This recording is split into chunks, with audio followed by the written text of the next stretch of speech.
Going on a road trip. The crew is here, our ride is here, and it's going to be a 7-day road trip to Lower Eastern and to the North Coast. So we're going to hit up places like Chulu Hills, Savo, Taita Hills. I need to see what else is on the itinerary, but hey, I'm excited. Let's go.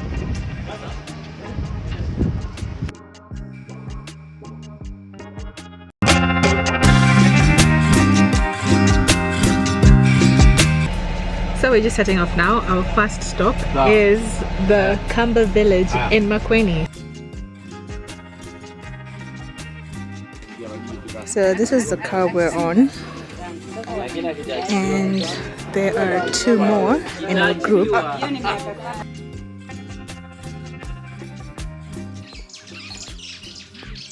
I am at the Akamba Cultural Center in Makueni County. So guys, I'm doing a series of videos. We're doing a road trip from Nairobi to Lower Eastern all the way to the North Coast.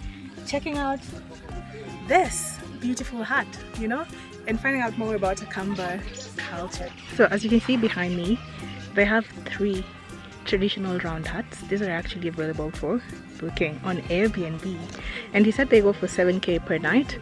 And the design is pretty interesting. Like the thatch, the grass thatch goes all the way to the bottom, and it's very cool inside. It is very cool when you're in. I think it's something about the design, you know. Yeah, and there's just a bed, just one bed over here, and plenty of space. So if you have luggage, I guess you can just put it next to you. There's even a fire extinguisher on this pole, which is cool. So just come chill. I wish we were actually spending the night here instead of the fancy hotel we're going to go to. And the floor is cemented, which works for, I guess, rain and mud and stuff. And then, so that's what I was saying about the mesh all around the base to prevent mosquitoes from coming in. So yeah, I think a lot of people, like you were saying, a lot of their clients that book these so far are tourists from Western countries, which is like fair enough. Especially a local tourist who is yet to, you know, come to the Eastern Bloc, so to speak, the circuit. Why would I be showing up at the cultural center? Right. One, there are many things here. One, we said we conserve tangible and intangible. To start with, the tangible heritage of the Kamba people. We have been having local tourists. When schools close, families bring their children to be shown the cultural items as were used by the Kamba people. Number 2, researchers, tourists come here to research on Kamba culture. And then when you come here, it is very natural, and the nature cures. As I said, there are some 2 tourists who came, and they came for natural therapy, where the trees, the hormones released or enzymes released by the trees are known to lower stress levels. And so you come here, you have more benefits than anybody going to the parks. Because if you spend here, you wake up in the morning refreshed, because all your negative energy will be sapped. So we just chatted to Mutuku, who's the owner of this place. He's the founder of this place, and his story is interesting because he owned the land, and he was saying that it's common for people to go into businesses like opening up a posho mill or buying a tractor, turning it into farmland, things like that. But for him, he wanted to own a cultural center because he's traveled around the world, loved history, and visited museums all over. But because of because of Christianity here, you know, and because of the shift away from African religions, people thought he was going into witchcraft, so he got excommunicated from the church and all that. So yeah, but then now he's kind of seeing the fruits of it. He's getting a lot of academic tourists, you know, from researchers from universities in the US coming here. I mean, the trees are labeled in Kamba. People come for the language aspect of it. It's nature and trees. People come to see that. He has a lot of artifacts that he's collected. People come to learn about the people. So there's different aspects of cultural tourism that would be a draw for people. So now he's seeing the fruits of his work, and now people are starting to be like, okay, maybe he has a thing, you know, happening over here. So let's go walk around the museum as well. Okay, let me go.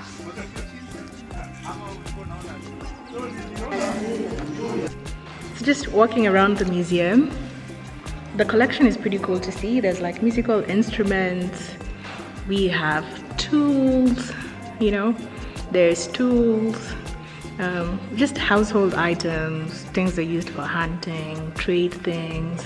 We have gourds, a whole section of gourds and calabashes. We have kiondo baskets, which are cute. I actually have kiondo baskets. In Nairobi, we have drums, like the massive ones like this.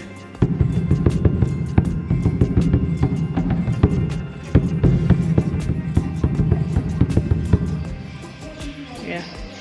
So we have a section of drums, and then there's a section with just cowskin hide, dried cow hide, laid out here. There's a section as well for, I'm guessing this is where they ground millet, like a stone, this traditional stone grinder for grains. And traps, I'm guessing this is some kind of trap, or was it like a beehive or trap for something, I don't know.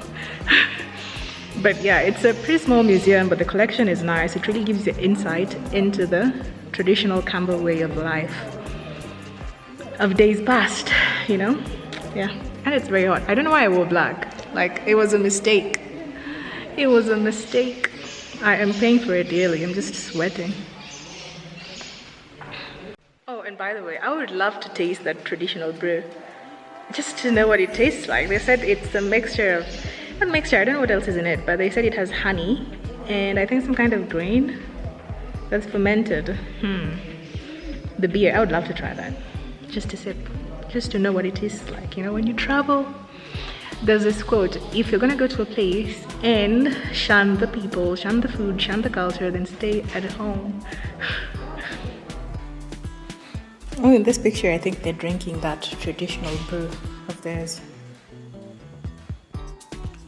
So this is like a little kiosk where they sell the alcohol. Is called Amba Amuti, I think that's the name. Habari. Hiyo pombe yenu nasikia inaitwa ambua. Hiyo pombe yenu. Karibu. Hiyo karibu. Naweza ionja kidogo. Sasa mnaiuza vipi? Aha. Si 1 liter kidogo tu. Si isifike 1 liter kidogo. But nusu liter ni mingi, quarter tu kidogo tu, like nataka tu nione ina taste vipi. So here we go.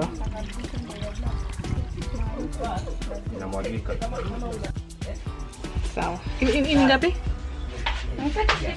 Haya. Sawa, nakupa. So here we go. I don't know, it smells has an interesting smell. It kind of smells like shampoo or something. Like it shouldn't be edible, you know? Like those shouldn't be making it to anyone's stomach. Or like hair conditioner. Okay, let's taste this.